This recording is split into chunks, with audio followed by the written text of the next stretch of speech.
Hello dears, welcome back to EachPage Flow. I'm Sela, and this is episode 32 or episode 5 of season 4, and it's dedicated to Tsubasa Reservoir Chronicle. Settle in, this is going to be a long one.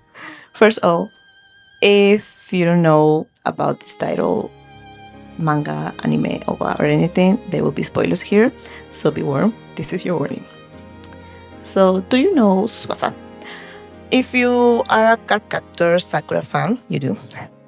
If you are a 2000s anime fan, you most definitely must have heard or watched this anime, and probably the OVA as well. I was obsessed with it. And to this day, the opening for Tsubasa Tokyo Revelations, that's the OVA, Synchronicity, is one of the anime songs that in Japanese that I can sing, listen to, and it brings me back to that time watching this in my room in my childhood home. It's that strong. So yes, settle in because I am truly going to go fangirling on this one. In any case, this anime, what makes it so special? Honestly, it was a side of CardCaptor Sakura that I didn't know that I needed, and then when I saw it, I was like opening a door to other universe stories, alternative realities. It blew my mind. It was like that part of Sakura that was truly mind-blowing. I cannot say it in any other way than that. It was awesome. So let's truly begin. So Tsubasa Reservoir Chronicle is an anime by Clam about Kinomoto Sakura, a princess who loses her memories, and Syaoran, a young archaeologist's son who is obviously in love with her and plays a big part in how she lost her memories. And they are sent on a quest to recover them. And so we begin our journey across the world's dimensions with this adorable Pokemon-style creature, Mokona, which is not actually a Pokemon. It's a sort of magical being with a mind of its own. And after Syaoran goes to the dimensional witch Yūko with a coma Sakura, a comatose, catatonic, whatever word you want to use there, Sakura is completely out for the first part of the anime, by the way. And they begin their journey along with two others who by chance happen to be at the same time talking to Yūko at the same time as Syaoran arrived. This is Kurogane, our fighter, and the one who wants to return to his own world after being banished. And with other side we have Fai D, our magic user who doesn't want to return to his world. The most heartbreaking part of that is that you think it would be a lovely story to recover Sakura's feathers memories and make her whole. Is not. Because Syaoran, being the noble kind, heroic kind, paid a price to the witch. And that is all the memories of Sakura of him were taken. I warn you, there were spoilers. All these memories of Sakura of Syaoran were taken, so when she wakes up, she doesn't even going to remember who the heck Syaoran is, or that she's in love with him, or that she has known him all her life. It's horrible and amazing and a total must watch. And a must read, I would assume. But the manga is long and I have never read it. Although, truth be told, I do own the first volume of the omnibus edition.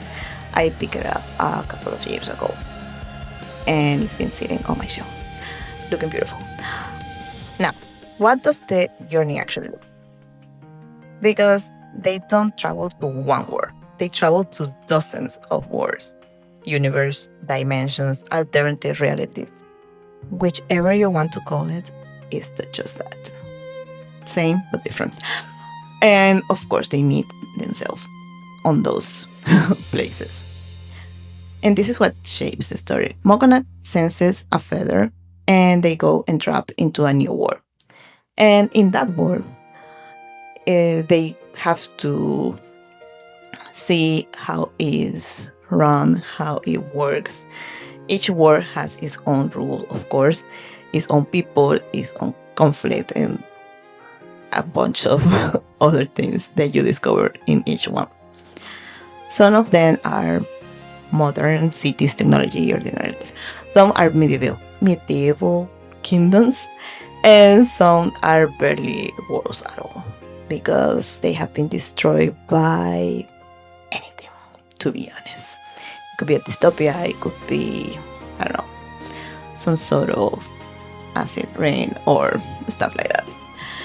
And every time that our group of heroes goes and figure out where they landed, and they have to see who they can trust and how to get a feather without breaking the place where they landed. So you can see how each episode of the anime went on and on, basically with the same story rewinding, but following the logic that each time that a feather went into Sakura, she began to recover her memories, and she woke up, and they continued to travel. Now, there is the OVA, and this is where we see another side of things.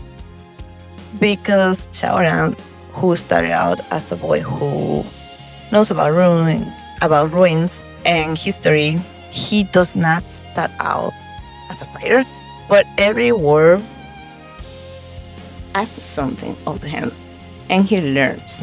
He gets stronger and he gets harsher, so to speak.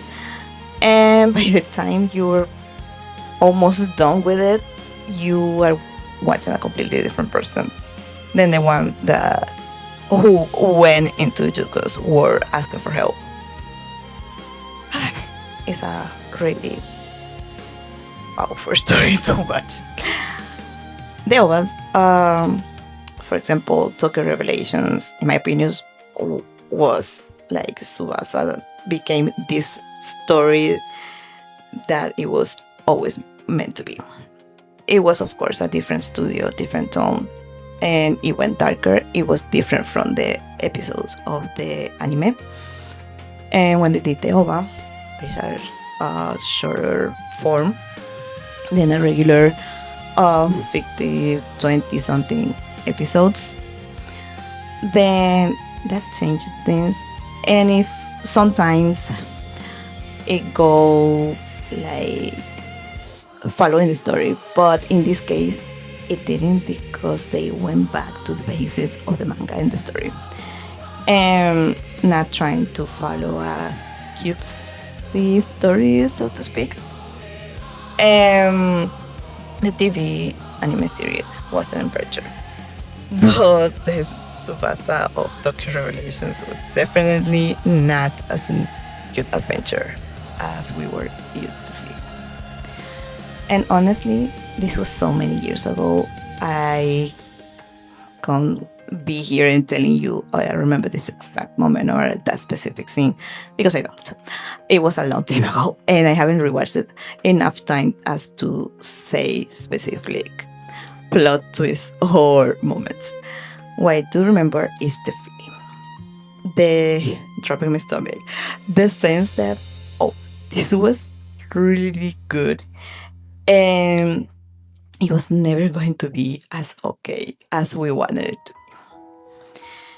And I'm really hoping that if I watch that again, the anime or the manga, probably the manga, the OVA, probably that I will most likely love it, just as I did the first time, which is what I'm gonna do, because I was looking for it as I was recording and recalling every aspect of this episode. And so I think a lot of my love for Tsubasa lives in the fact that the OVA was so awesome rather than the anime series, because the opening for Synchronicity of the OVA is still a song that I hear it now over 10 years ago, 10 years later, and it throws me back in time. It's immediate, the feelings and everything. But however, it's something that I didn't know. The anime never finished. It was planned for 3 seasons, and I only find out this as I was trying to put together this episode. It was planned to be 3 seasons and only got 52 episodes, and then it stopped. The network ended and it was an open ending, and they OVA picked up separate arcs after that. Which means that even if you watch everything, both seasons and the OVA, you still gonna land in the story around chapter 183 of the manga, and that is out of 233 ones. So you're still gonna have a lot of story to cover. If you are looking for more of the story of what happens, then how it actually ends and everything, if you're like me, because I have to know now that I know this, then you need to go to chapter 183 and continue from there, or just read the whole manga from the beginning, which is probably what I'm gonna do. And yes, after 15 years of loving this anime series, I only find out this week that it didn't even finish. And I'm definitely gonna read the manga now. It's on my list, and I have to know what's gonna happen, what did happen in the end. So, if you're wondering about the connection with CardCaptor Sakura, I can tell you that they are the same characters, as I have mentioned. Sakura, Syaoran, and Sakura's brother, and her father as well, and probably Tomoyo as well. They do appear in Tsubasa. So they're not the same people, they don't have the same story. It's versions of them, obviously, because it's a different universe with a different past story and everything. But Clamp built a whole multiverse and let the characters cross and be there. So you will know, you will have the nostalgia from the rest. If you want to know the CardCaptor Sakura side of it, I talk about it in episode 11 of the podcast. I leave you the link so you can check it out. There's also a series called xxXHOLiC that connects directly in some way with this one.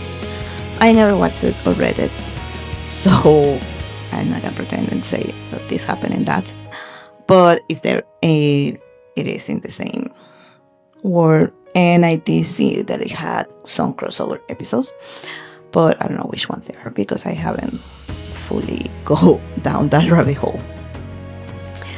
So, who is Tsubasa for?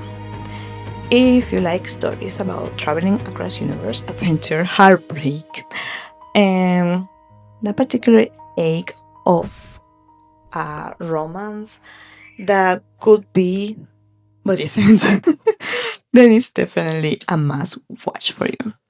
And if you're a CardCaptor Sakura fan, you should absolutely watch Tsubasa or read it, preferably for that I did, and come back and tell me more about it. But I will read the manga now. That's it from me, dearies. This was a lot of emotions all at once. You might have noticed that. For more bookish and manga content, come find it on the blog EachPage.org. I don't have a Tsubasa review there yet, but I do talk about Sakura, and I have some spoilers about Sakura, the original story as well. And there are plenty of other instant recommendations waiting for you. Manga, anime, light novels, all of it is there. Also, it's a little announcement. Free wallpapers, stickers, and reading trackers are waiting on my Patreon. The link is in the description box. go check it out. And don't forget to subscribe and turn on your notifications so you don't miss what's next. New episodes coming every Tuesday when time permits. I know my last episode about Kuroko no Basuke came out on a Thursday, but that was definitely my muggle job interrupting my life. And if this one made you curious about where this character started, go watch episode 11 where I cover CardCaptor Sakura. Is the other half of the story. Now tell me, what's an anime that you love that you never follow into a manga? Drop it in the comments. I would love to know more about what you watched. Thank you for staying to the end, dearest, and see you on the next one.